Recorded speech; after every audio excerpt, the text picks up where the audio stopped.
ये चुनाव घोटाले की मैं रिपोर्ट लेके आया हूं। ये रिपोर्ट आज पूरे देश को पता होनी चाहिए। दिल्ली में जो चुनाव करा रहे हैं मान्यवर, ये घपले से जीतना चाहते हैं। जरूरत से ज्यादा मत उड़ो संजय जी, प्लीज। जरूरत से ज्यादा मत उड़ो। संजय जी, आप गली गली में शोर है। संजय जी, नरेंद्र मोदी चोर है। नमस्कार दोस्तों, વિડીયોમાં ફરી એક વખત તમારું સ્વાગત કરું છું। ફરી એક વખત સંસદ ભવનની અંદર સંજય સિંહ થયા છે બેકાબુ। હવે સંજય સિંહ બેકાબુ થાય એટલે તમને પણ ખબર છે કે સામે પછી કોણ વ્યક્તિ છે સંજય સિંહ જોતા નથી। જબરજસ્ત ધુલાઈ કરી નાખી છે। કઈ વાતને લઈને? તો કે હાલ ભારતીય જનતા પાર્ટીની સરકાર અત્યારે જનતાને કેવી રીતે મૂર્ખ બનાવી રહી છે। હવે નવો ફંડો લઈને આવ્યા છે। મસ્જિદોની નીચે આ લોકો મંદિરો શોધી રહ્યા છે, ત્યારે બીજા દેશો તરક્કી ઉપર તરક્કી કરી રહ્યા છે। સાંભળવામાં આવ્યું છે કે રશિયાએ કેન્સરની પણ રસી શોધી લીધી છે।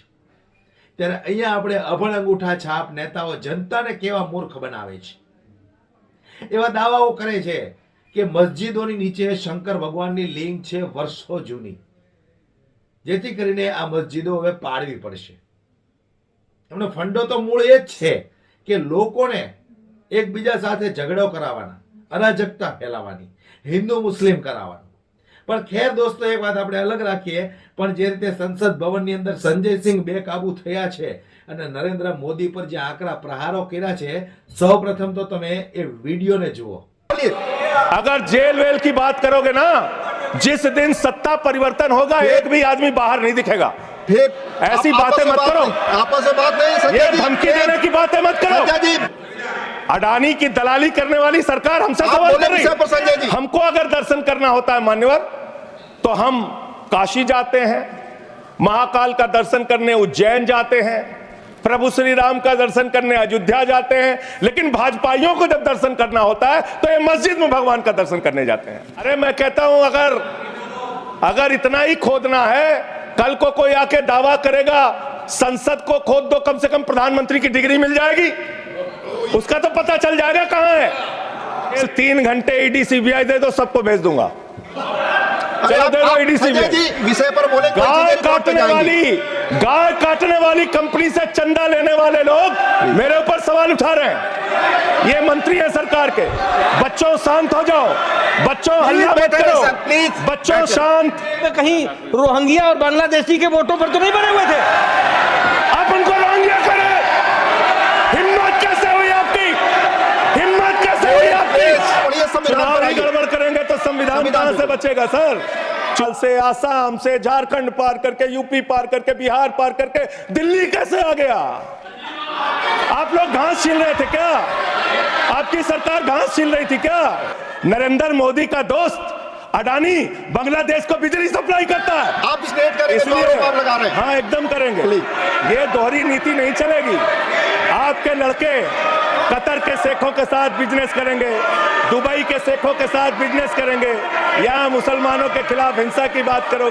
मंत्री संविधान की शपथ लेते हैं, लेकिन संविधान में लिखी हुई बातों को नहीं मानते।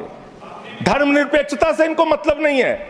हमको अगर दर्शन करना होता है मान्यवर, तो हम काशी जाते हैं, महाकाल का दर्शन करने उज्जैन जाते हैं, प्रभु श्री राम का दर्शन करने अयोध्या जाते हैं। लेकिन भाजपाइयों को जब दर्शन करना होता है तो ये मस्जिद में भगवान का दर्शन करने जाते हैं। मस्जिद में भगवान का दर्शन करने जाते हैं। मस्जिद में मंदिर खोज रहे हैं पूरे देश के अंदर। तो इसलिए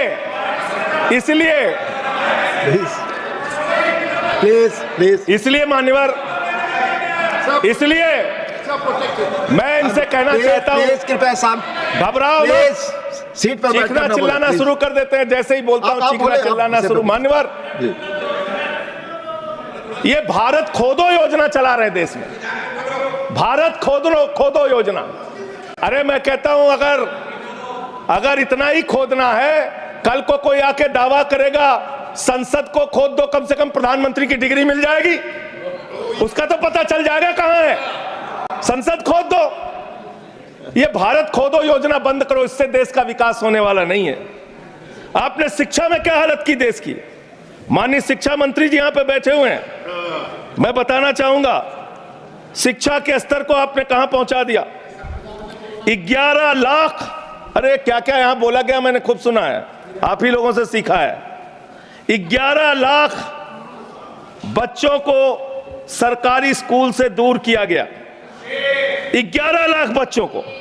यह देश के अंदर शिक्षा की व्यवस्था है और इसमें सबसे ज्यादा मान्यवर अगर किसी राज्य की भागीदारी है जहां पे सबसे ज्यादा बच्चे सरकारी स्कूल से दूर हुए हैं, पिछले 8 महीने का आंकड़ा शिक्षा मंत्रालय ने लोकसभा में रखा। 11 लाख में से अकेले 7,84,000 बच्चे उत्तर प्रदेश में सरकारी स्कूलों से दूर गए। ये कर रहे हैं शिक्षा के नाम पे आप। देश की शिक्षा की व्यवस्था की हालत यह कर दी आपने। 63,000 बच्चे आसाम में सरकारी स्कूलों से दूर हुए। यह सरकार का आंकड़ा, मैं अपनी ओर से नहीं पढ़ रहा हूं। जब सरकार से पूछा गया शिक्षा पे कितना खर्च करते हैं, जीडीपी का कितना हिस्सा शिक्षा पे खर्च करते हैं, पिछले 3 वर्षों से भारत की सरकार जीडीपी पे 0.4% शिक्षा पे ऊपर खर्च करती है और दिल्ली की सरकार, जहां अरविंद केजरीवाल की सरकार है, हम शिक्षा के ऊपर 25% बजट का हिस्सा खर्च करते हैं। मानव स्वास्थ्य के ऊपर दिल्ली के अंदर 13% हम खर्च करते हैं और भारत की हमारी सरकार जो अपने आप को कहती है मोदी जी की बड़ी योजनाएं हैं, बड़ी ताकतवर सरकार है, मात्र 2% स्वास्थ्य के ऊपर खर्च करती है। यह इस देश की हकीकत है। कैसे समानता आएगी? कैसे संविधान में लिखी हुई बातों की सुरक्षा हो पाएगी?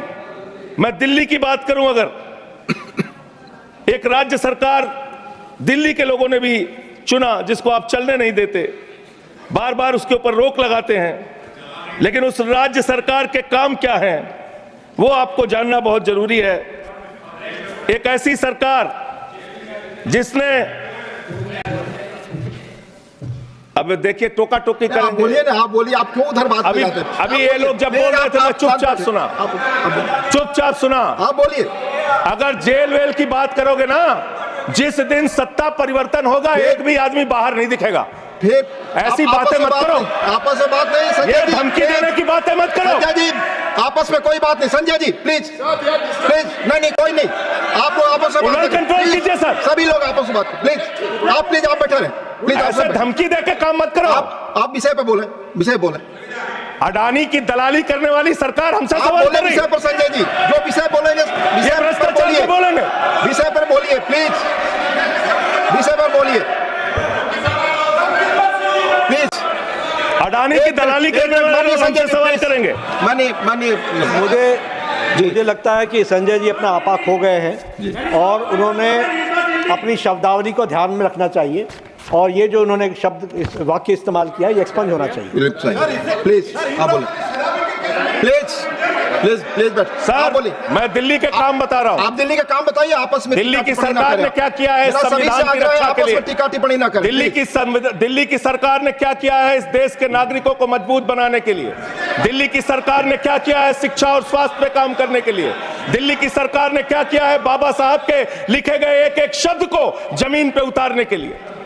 दिल्ली के अंदर शिक्षा में हमने 25% खर्च किया, स्वास्थ्य में हमने 13% खर्च किया, दिल्ली में हमने बिजली फ्री दिया। पूरे देश में पहली सरकार है जो बिजली फ्री देने का काम करती है। दिल्ली के अंदर केजरीवाल जी ने 200 यूनिट बिजली फ्री, 400 यूनिट बिजली आधे दाम पे दिया। दिल्ली के अंदर केजरीवाल की सरकार ने इलाज मुफ्त किया, पानी मुफ्त दिया। दिल्ली के अंदर सीट पर बैठकर बुजुर्गों को तीर्थ यात्रा, बुजुर्गों को तीर्थ यात्रा कराने का काम किया। बुजुर्गों को तीर्थ यात्रा कराने का काम किया दिल्ली की सरकार ने। दिल्ली की सरकार ने माताओं बहनों के लिए बस की यात्रा फ्री करने का काम किया और अगली योजना आ रही है। दिल्ली में केजरीवाल मुख्यमंत्री बनेंगे, दिल्ली की महिलाओं को 2100 रुपए हर महीने उनके खाते में पहुंचाया जाएगा। हम महिला को सशक्त करेंगे, मजबूत करेंगे। संविधान पर भी जोड़िए उसको, संविधान पर संविधान पर बोलिए संजय जी। संविधान के अंतर्गत मैं एक चुनी हुई सरकार के बारे में बोल रहा हूं। संविधान पर चर्चा हो रही है, दिल्ली में चर्चा होगी, संविधान पे आप बोले और दिल्ली में बैठे रहे। मैं बोल रहा हूं, दिल्ली के अंदर 200 किलोमीटर के मेट्रो नेटवर्क को हमने 2015 से बढ़ाकर प्लीज स्पीक 450 किलोमीटर किया। संजय जी कॉन्स्टिट्यूशन पे बोलिए सर, उन्होंने अपनी सरकार की उपलब्धि गिनाई, आपने उनको नहीं रोका। प्लीज। अगर हम दिल्ली में एक चुनी हुई सरकार के काम को बता रहे हैं, हम सबसे आग्रह कर रहे हैं अपने विषय पर बोलिए। जिस राज्य से मैं चुना गया हूं, आपसे भी कर रहे हैं, उस राज्य में क्या काम हो रहा है, क्या ये देश, इनको दर्द क्यों हो रहा है? प्लीज विषय संविधान पर चर्चा, तकलीफ क्यों हो रही है? संविधान पर चर्चा हर सदस्य से, इनको तकलीफ क्यों हो रही है? हर सदस्य से हम अपेक्षा करते हैं संविधान पर बोले। तो दिल्ली में प्लीज जेल 3 घंटे ईडी सीबीआई दे दो, सबको भेज दूंगा। चलो दे दो ईडी सीबीआई। जी आप बोलते हैं, प्रवोक करते हैं, आप इसे पर बोलिए, ये सब चीजें नहीं जाएंगी, ये सब चीजें नहीं जाएंगी रिकॉर्ड पे। प्लीज वो बोल रहे हैं जेल क्यों गए? बात न करें, आप बोले संविधान पर, आप रोक रहे हैं उनको, आपस में बात न करें। प्लीज प्लीज आप इस तरह टिप्पणी नहीं कर सकते माननीय सदस्यों पर, वो चीजें रिकॉर्ड में नहीं जाएंगी। इस तरह की टिप्पणी सदस्यों पर एक दूसरे पर करना, प्लीज आप विषय पर बोले। सर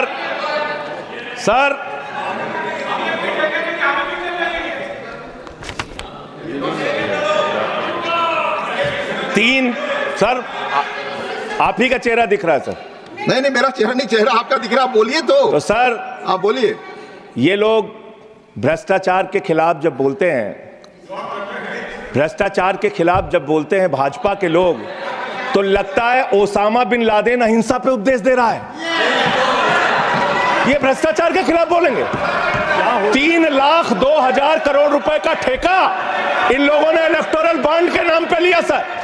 3,02,000 करोड़ रुपए का ठेका इन लोगों ने इलेक्टोरल बॉन्ड के नाम पे बोलिए दिया है। विषय पर प्लीज सर, विषय पर बोलिए सर।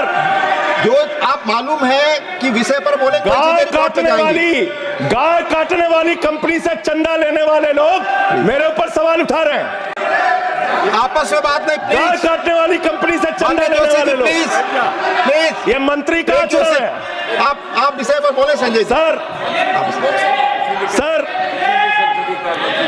देश के अंदर एक चुनी हुई सरकार है, संविधान के तहत वो सरकार चुनी हुई है, संघीय ढांचे का जिक्र उस संविधान के अंदर किया गया है, उसको आप क्यों नहीं मानते? दिल्ली की सरकार को क्यों नहीं चलने देते? हमारे सारे काम पे रोक क्यों लगाते हैं आप?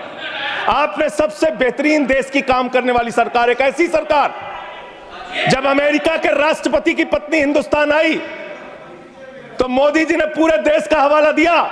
गुजरात का स्कूल देख लो, मध्य प्रदेश का देख लो, उत्तर प्रदेश का देख लो, हरियाणा का देख लो। उसने कहा हमें केजरीवाल का स्कूल देखना है, मनीष सिसोदिया ने जो स्कूल बनाया है वो स्कूल देखना है। ये काम हमने किया।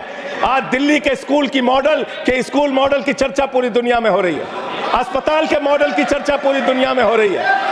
ये मंत्री है सरकार के। बच्चों शांत हो जाओ, बच्चों हल्ला मत करो, बच्चों शांत, बच्चों हल्ला मत करो, बच्चों शांत। मान्यवर ये हमारा टाइम खाने की कोशिश कर रहे हैं। दिल्ली के अंदर चुनाव होने जा रहा है।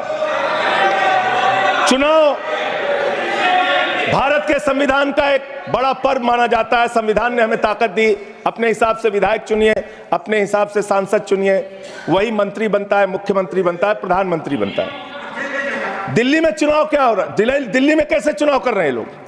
ये महाराष्ट्र और हरियाणा का प्रयोग, चुनाव घोटाले का प्रयोग दिल्ली में करना चाहते हैं। और वो कैसे करना चाहते हैं? कैसे करना चाहते हैं?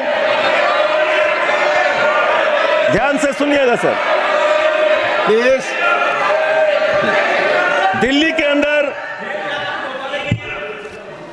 ये चुनाव घोटाले की मैं रिपोर्ट लेके आया हूं। ये रिपोर्ट आज पूरे देश को पता होनी चाहिए।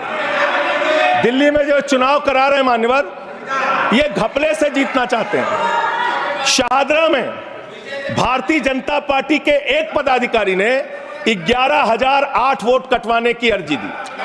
जनकपुरी में भारतीय जनता पार्टी के 24 कार्यकर्ताओं ने 4,874 वोट कटवाने की अर्जी दी। तुगलकाबाद में भारतीय जनता पार्टी के 15 कार्यकर्ता ने 2,435 वोट कटवाने की अर्जी दी। मानिए आप संविधान पर क्या चुनाव के बारे में बोलना गलत है? आप बैठे प्लीज। क्या संविधान के अंतर्गत चुनाव नहीं होता सर? आप बोले सर, चुनाव के बारे में बोलना गलत है। हाँ तो ये आप गायब फ्री एंड फेयर इलेक्शन संविधान ने दिया है। तुगलकाबाद में सर, तुगलकाबाद में एक बूथ है, बूथ नंबर 117, वहां कुल 1337 वोट हैं, उसमें से 554 वोट कटवाने की अर्जी 2 बीजेपी के कार्यकर्ताओं ने दी। पालम में भाजपा के 9 कार्यकर्ताओं ने 1641 वोट कटवाने की अर्जी दी। संजय जी, राजौरी गार्डन में सर चुनाव का अधिकार संविधान ने दिया। ऑथेंटिसिकेशन करेंगे। सर, चुनाव का अधिकार संविधान ने दिया। जो आरोप लगा रहे हैं, चुनाव के घपले पे नहीं बोलेंगे यहाँ पे, प्लीज। क्या चुनाव के घपले पे नहीं बोलेंगे? इसको चुनाव ऑथेंटिकेट करूंगा, ऑथेंटिकेट करूंगा sir, I will authenticate, please. मैं ऑथेंटिकेट करूंगा सर, आपकी बात सुन लिया सर। हरिनगर में आप बैठ जाए जगह पे अपनी हरिनगर में भारतीय जनता पार्टी के 4 कार्यकर्ताओं ने 637 वोट कटवाने का आवेदन दिया। करावल नगर ने 2 कार्यकर्ताओं ने 3260 वोट कटवाने की अर्जी दिया। मुस्तफाबाद में एक व्यक्ति ने 534 वोट मैं नहीं कर रहा, I am not ending sir, I am not ending, leader of the house, I am not, नहीं सर, ऐसे आप तो फिर ऐसे अलाउ करेंगे। आपको हम समय देंगे, आप देखिए, लीडर ऑफ द हाउस। नहीं, मैं एक ही बात स्पष्ट करना चाहता हूं कि जिस संविधान ने ये ताकत दी है कि वो वोटर्स लिस्ट के बारे में जो चर्चा कर रहे हैं कि उसको कटवाने का, वो प्रोविजन भी संविधान के अंतर्गत ही है। और उसमें देखने वाली बात यह है कि ये इतने दिन सत्ता पे कहीं रोहिंग्या और बांग्लादेशी के वोटों पर तो नहीं बने हुए थे। माने संजय जी, इतनी शानदार बात आज की है लीडर ऑफ द हाउस ने सर, मैं इनका नमन करता हूं। इतनी बढ़िया बात इन्होंने कह दी कि मैं इसका जवाब जरूर दूंगा। सर, इन्होंने कहा कहीं ऐसा तो नहीं जिनके नाम काटे जा रहे हैं वो रोहिंग्या हैं। हमारे उत्तर प्रदेश के भाई, हमारे पूर्वांचल के भाई, हमारे यूपी बिहार के भाई जो 40-40 साल से दिल्ली में रह रहे हैं, अपने श्रम, अपने खून पसीने से दिल्ली को बना रहे हैं, आप उनको रोहिंग्या करें, आप उनको रोहिंग्या करें। हिम्मत कैसे हुई आपकी? हिम्मत कैसे हुई आपकी? आप बैठे, आप हमारे पूर्वांचल के भाइयों को रोहिंग्या कहेंगे? हिम्मत कैसे हुई आपकी? हिम्मत नहीं होनी चाहिए आपकी। आगे बोले। पूर्वांचल के लोगों को ये बांग्लादेशी कह रहे हैं। मैं नाम पढ़ रहा हूं, राम सिंह बसंत विहार में रहते हैं, उनका वोट कटवाया गया। राम बसंत विहार में रहते हैं। सब बैठिए। ये पता है सर, आपके सदन पर रखूंगा। ये हिंदू लोग हैं, हिंदू लोग हैं, इनका नाम राम है, इनका नाम राम है, राम, इनका नाम राम है, राम। छोटे लाल वर्मा, आप बैठे। छोटे लाल वर्मा, अंबेडकर नगर, बस्ती, आरके पुरम, दिल्ली, इनका नाम कटवाया गया। सोनिया, अंबेडकर नगर, बस्ती, आरके पुरम, इनका नाम कटवाने की अर्जी दी गई।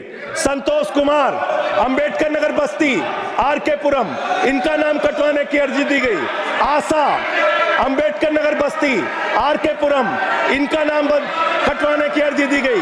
गीता, हरकेश, सुशील कुमार, नरेंद्र, सुमन, ये सारे नाम लेके आया हूं। ये हमारे यूपी के, बिहार के, ये दिल्ली में रहने वाले 40-40 साल पुराने रहने वाले लोग हैं। ये बांग्लादेशी नहीं है, ये रोहिंग्या नहीं है। इनको आपने रोहिंग्या और बांग्लादेशी कहा है। पूर्वांचल के लोग आपकी जमानतें जब्त कराएंगे दिल्ली के चुनाव में, देखना।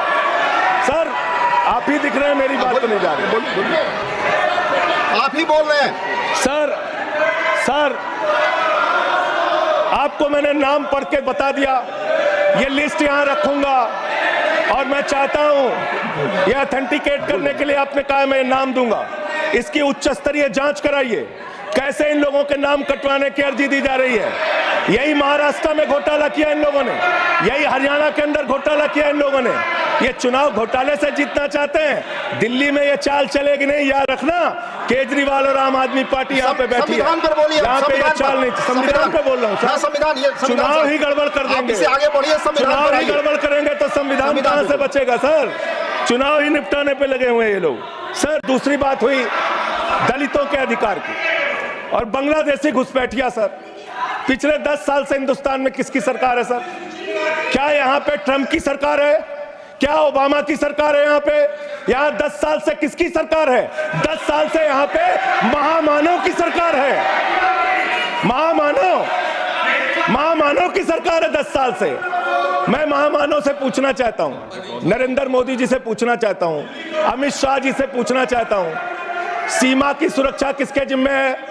अमित शाह के जिम्मे है। सीमा किससे लगती है बांग्लादेश की? त्रिपुरा से लगती है, आसाम से लगती है, बंगाल से लगती है। कोई बांग्लादेशी त्रिपुरा से, बंगाल से, आसाम से, झारखंड पार करके, यूपी पार करके, बिहार पार करके दिल्ली कैसे आ गया? आप लोग घास छील रहे थे क्या? आपकी सरकार घास छील रही थी क्या? कैसे आ गए भाई यहाँ पे बांग्लादेशी? और 10 साल में 10 बांग्लादेशी घुसपैठिया दिल्ली से भगाया हो तो उसका नाम बता दो, उसका नाम बता दो। 10 साल में 10 बांग्लादेशी घुसपैठिया दिल्ली से भगाया हो तो उसका नाम बताओ ना। राजनीति क्यों करते हो? नरेंद्र मोदी का दोस्त अडानी बांग्लादेश को बिजली सप्लाई करता है। आप विषय पर बिजली सप्लाई करता है सर। प्रधानमंत्री पर आपने भारत की बिजली चोरी करके, बांग्लादेशियों का घर रोशन करते हो। संविधान पर बोलिए संजय जी, हमें क्या बता रहे हो? આ વિડીયોને વધુમાં વધુ શેર પણ કરી દો ને પસંદ આવ્યો હોય તો લાઈક કરવાનું દોસ્તો ભૂલશો નહીં. જય હિન્દ.